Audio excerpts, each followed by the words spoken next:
কিছুদিনের মধ্যেই ত্রয়োদশ জাতীয় সংসদ নির্বাচনের জন্য জামায়াতে ইসলামী প্রার্থীদের চূড়ান্ত নাম ঘোষণা করবে বলে জানিয়েছেন দলটির আমির ডক্টর শফিকুর রহমান।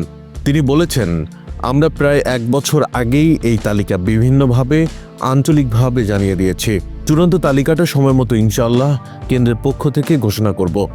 যেহেতু আমরা একা নির্বাচন করব না, আরও অনেকে ধারণ করব, দেশ ও জাতির স্বার্থে সব দিক বিবেচনা করেই চূড়ান্তভাবে যথাসময়ে আমরা চূড়ান্ত তালিকা ঘোষণা করব।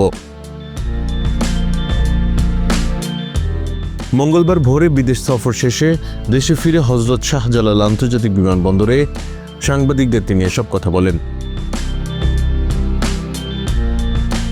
তিনি আরও বলেন, আমি আমির হিসেবে নির্বাচিত হইনি, বরং আমার সহকর্মীরা আমার ওপর একটি দায়িত্বের ভার অর্পণ করেছেন। এ দায়িত্বটা বড় ভারী। আপনারা দোয়া করবেন দেশ ও দিনের জন্য এই দায়িত্ব পালনে আল্লাহ যেন আমাকে সাহায্য করেন। পাশাপাশি আপনাদের সহযোগিতা চাই।